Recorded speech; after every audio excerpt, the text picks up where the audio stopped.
κύριο Καράβα. Καλούμε στο βήμα τον Δήμαρχο Ιωαννίνο, τον κύριο Μπέκα, για ένα σύντομο χαιρετισμό.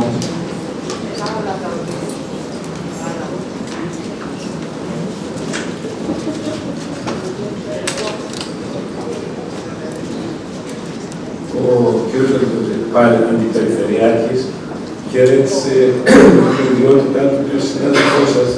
Ήταν πιο αναλυτικός, εγώ θα είμαι πιο σύντομος.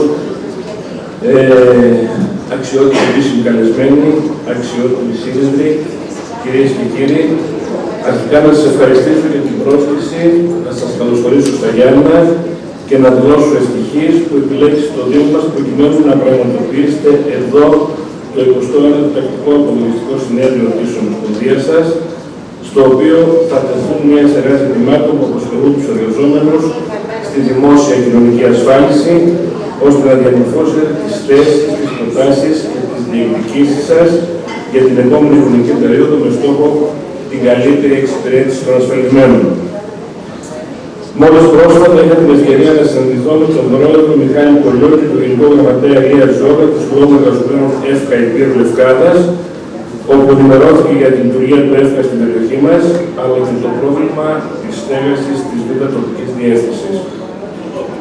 Τα μέλη του Διοικητικού Συλλόγου μου ζήτησαν να εξετάσω τη δυνατότητα του Δήμου να παραχωρήσει κάποιο χώρο στα διοικητικά του όρια, προκειμένου να μεταστεγαστεί η λόγω υπηρεσία, η οποία αυτή τη στιγμή λειτουργεί μακριά από τον αστικό ιστό της πόλης, στα όρια του Δήμου Ζήτσας και σίγουρα δεν μπορεί να εξυπηρετήσει ούτε τους εργαζόμενους, κυρίως όμως τους ασφαλιζόμενους πολίτες.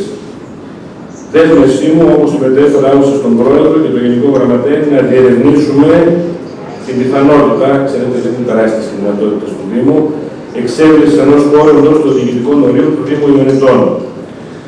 Ο τρόπος που λειτουργεί σήμερα ο ΕΦΚΑ στην περιοχή μας δεν είναι ο ιδανικός και σίγουρα η χωροταξία παίζει και αυτή το ρόλο της.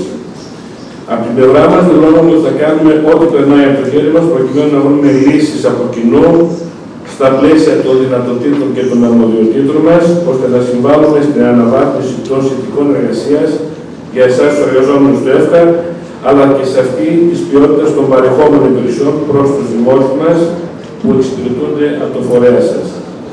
Με αυτές τις σκέψεις σας καλωσορίζω και πάλι στα Γιάννενα και εύχομαι καλή επιτυχία και καλές εργασίες στο συνέδριό σας. Να είστε καλά.